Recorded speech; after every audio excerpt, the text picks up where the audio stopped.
Bapak Ibu Saudara yang dikasihi Tuhan, yang namanya berbagi atau memberi atau berbuat baik atau sharing sesuatu kepada orang adalah mengorbankan, menyisihkan, merelakan sesuatu yang nyaman bagi diri kita sendiri yang sebenarnya kita tidak perlu kasih, tetapi kita bagi kepada orang yang membutuhkan.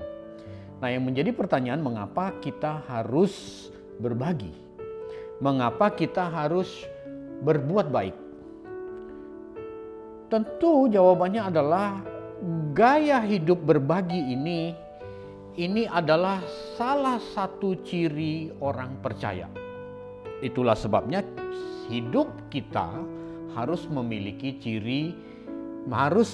gaya hidup berbagi kepada sesama. Jemaat mula-mula di kota Antiokhia dalam Kisah 11 disebut Kristen oleh jemaat kota Antiokhia karena mereka memiliki salah satu cirinya, yaitu gaya hidup berbagi. Kisah Rasul 11 ayat 24 berkata demikian, karena Barnabas adalah orang baik. Itu ciri yang pertama. Yang kedua, penuh dengan Roh Kudus. Dan yang ketiga, penuh dengan iman. Sejumlah orang dibawa kepada Tuhan. Karena Barnabas adalah orang baik, sejumlah orang dibawa kepada Tuhan. Nanti ada baca lagi terus Kisah Rasul 11 ini, sampai setahun lamanya mereka memperagakan gaya hidup berbagi ini. Lalu mereka disebut Kristen pertama kali di kota Antiokhia.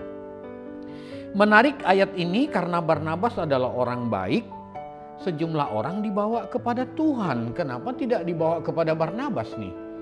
Yang nulis surat Kisah Rasul adalah seorang Lukas, orang yang sama yang menulis Injil Lukas.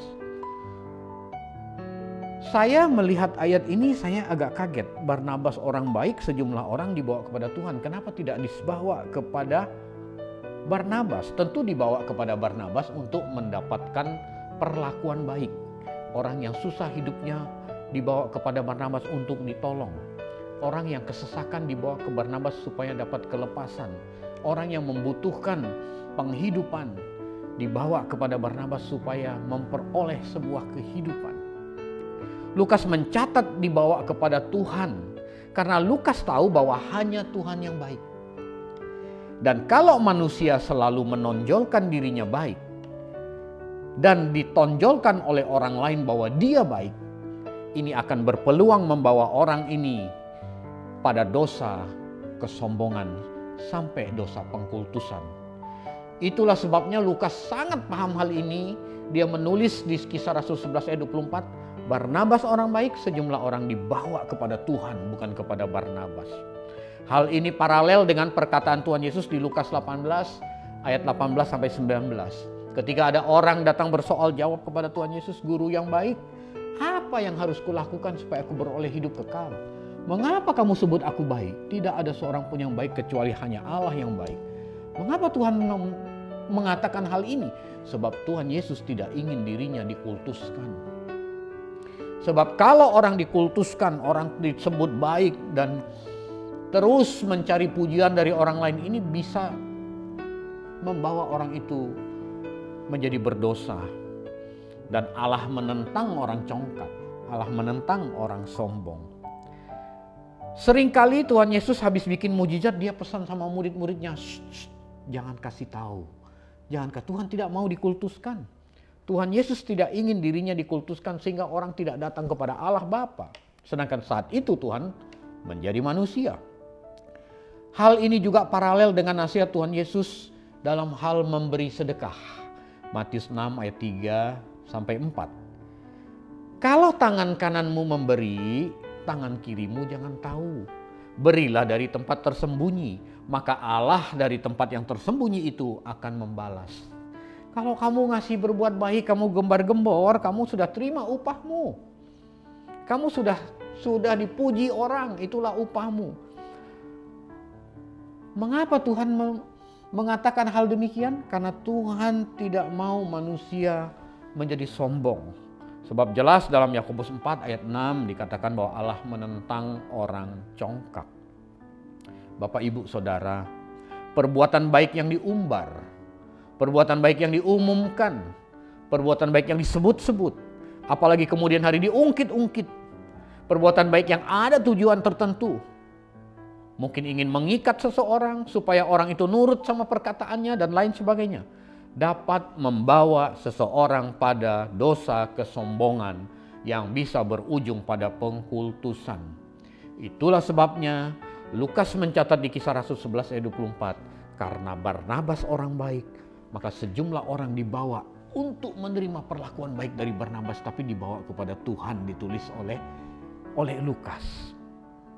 Perbuatan baik yang diungkit-ungkit, perbuatan baik yang ada tujuan tertentu, misalnya menolong orang susah untuk objek menghimpun dana, ini jahat di mata Tuhan. Tentu ini bukan perbuatan baik Kristen sejati. Ini bukan merupakan ciri orang percaya. Anda lihat ada sekelompok orang susah, lalu Anda menjadikan dia objek. Anda tolong dia, tapi Anda himpun dana kepada orang lain supaya orang tolong itu dijadikan objek. Ini bukan perbuatan baik yang dimaksud. Anda pancing dia dengan perbuatan baik, mungkin hanya beli baju buat dia, tapi Anda bikin proposal kepada orang lain, Anda bisa dapat uang lebih banyak, menarik keuntungan dari ini. Bukan perbuatan baik yang saya maksud. Ini bukan perbuatan baik Kristen sejati. Ciri yang benar, orang merasakan kebaikan Tuhan melalui perbuatan kita, dan orang memuliakan Tuhan, bukan mengkultuskan kita. Itu yang benar, Bapak, Ibu, Saudara. Nah, inilah yang dilakukan oleh rasul-rasul di kota Antiokhia. Setelah lebih kurang setahun, para rasul mempraktekkan gaya hidup demikian. Barulah mereka mendapat pengakuan dari orang-orang di kota Antiokhia bahwa mereka seperti Kristus. Maka mereka disebut Kristen di Kisah Rasul 11 ayat 26. Mereka disebut Kristen karena salah satu ciri mereka adalah mereka memiliki gaya hidup berbagi ini. Kalau engkau berbuat baik, lakukanlah itu kepada orang yang tidak punya kemampuan untuk membalas kebaikanmu. Sebab kalau engkau berbuat baik, engkau berharap dia balas. Itu namanya Anda tukar kado. Akhir tahun, mau Natalan di kantoran gitu. Gua bawa kado 100.000, dia gua gak dapat apa ya. Tukar kado namanya. Tapi kalau Anda berbuat baik, jangan pernah berharap orang itu membalas kebaikanmu. Biarlah Allah dari tempat yang tersembunyi membalas perbuatan baikmu. Itu yang benar, Bapak, Ibu, Saudara. Cuman sekarang kan jadi meleset. Orang berbuat baik tuh ada sesuatu. Nih gua baik sama dia nih, gua bakal dapat proyek nih. Saya baik dengan ini, saya bakal dapat ini, bakal dapat itu. Ini bukan perbuatan baik Kristen. Ini bukan perbuatan baik yang diperagakan oleh rasul-rasul. Ini bukan perbuatan baik yang diperagakan oleh Yesus ketika ia menjadi manusia. Tuhan datang dari surga, dia turun, dia menjadi manusia. Dia memiliki gaya hidup berbuat baik. Dia punya gaya hidup berbagi. Bahkan bukan kesalahan dia, tapi dia berbuat baik untuk manusia. Dia menebus manusia dari dosa, supaya manusia berpeluang diselamatkan, supaya manusia berpeluang ada di kekekalan abadi bersama Allah Bapa. Suatu hari kelak Tuhan Yesus memiliki gaya hidup ini. Rasul-rasul melihat apa yang dilakukan oleh Tuhan Yesus. Maka rasul-rasul mempraktekkan itu di kota Antiokhia sehingga mereka disebut Kristen. Maka pertanyaan saya di awal tadi, mengapa kita harus punya gaya hidup berbagi, gaya hidup berbuat baik? Karena inilah ciri utama orang Kristen. Tentu ada ciri yang lain, penuh dengan iman, penuh dengan Roh Kudus dan lain sebagainya. Tetapi ciri yang satu ini tidak boleh hilang. Maka saya bingung, semakin orang belajar Alkitab, semakin mengerti Alkitab, tapi kok makin pelit ya. Lihat orang susah gak peduli. Ada sesuatu yang salah dalam kehidupan kekristenan seperti itu. Bapak, Ibu, Saudara, kalau kita bicara soal berbuat baik, maka hampir semua manusia ingin menjadi objek daripada menjadi subjek. Betul, Bapak, Ibu? Padahal Tuhan tidak pernah mengajarkan orang percaya untuk menjadi penerima perbuatan baik.